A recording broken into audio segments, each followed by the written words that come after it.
Final Stop Brazil, Book 2, Life After Hell, Chapter 29, Petition for Transfer to PE. Mid-February. My process was standing still. Nothing moved.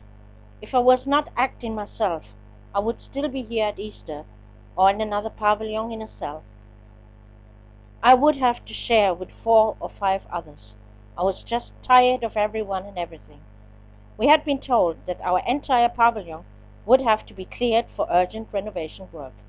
All occupants of the pavilion 4 would be divided during this time on the other pavilions. How that would look like, it took me only to calculate the number of residents of Pavilion 4 to know. Thus, the sword of Damocles was hanging above all who were affected of this forced relocation, not only me. From school I got no response, and thus the transfer to PE was clear to me. The Dutch woman had, thanks to God, moved out of our cell again, but I could hardly stand it with Donna Edith anymore. Still, she was a very nice person. But soon after I took over May's tasks, I found out that she was not only very unclean, but also very lazy. Constantly I was cleaning up her mess, and if I didn't also wash her underwear, then the whole cell was stinking. Donna Edith suffered from bladder weakness. It took me a hell of a lot to overcome my disgust, but what other choice did I have? After I gave her bed a thorough cleaning with disinfectant and all the trimmings, it looked dirty again already after one day, because she ate and drank lying down, spreading crumbs, spills, and Christ knows what else. My decision to continue working until the end of February became very shaky when it was said that it would be forbidden for hygiene reasons to use radios and headphones at work.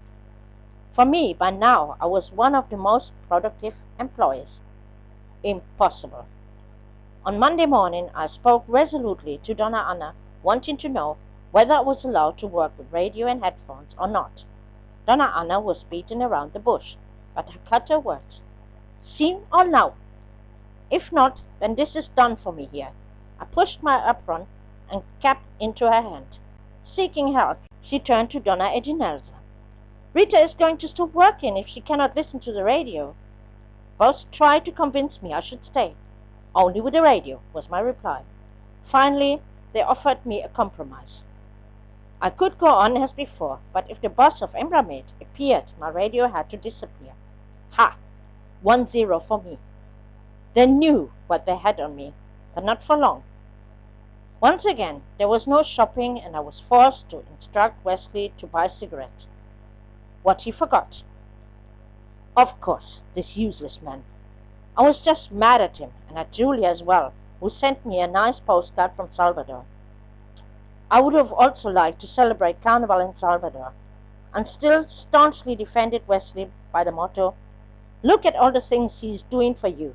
He went personally to the Policia Federal to apply semi-aberto for you. In the case of foreign nationals, must in addition to the judge also the Policia Federal give their blessing. This man does you piece of shit, Wesley. I wrote to Julia the true version, that he did this at my request, and because I paid him extra 500 reais for this service.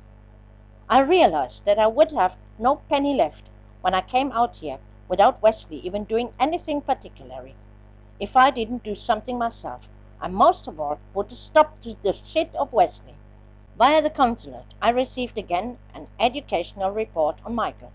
This time, a recent photo of him was attached. I had to look twice and swallowed. My son had changed completely. By appearance, he was already a man, and not the child that I had left behind nearly 3 years ago in Spain. He looked very good and well-groomed in the photo, which made more than clear how much time we had already lost. He was now 1.69 meters tall, much taller than me, but unfortunately there were again unpleasant news. Michael had been expelled from school because he had offended his teacher in a substantial way. Meanwhile, his tutor had found a new school for him where he could complete his degree and an internship. This was, so it was written in the education report, his absolute last chance. From the new guardian, who seemed a bit more inclined, I learned that Michael's sister was separated from her boyfriend. Boyfriend? Had I missed something, or was this a misprint? As far as I knew, she was married. Well, now she probably had what she wanted. 3 children, single parent, congratulations, I could only say.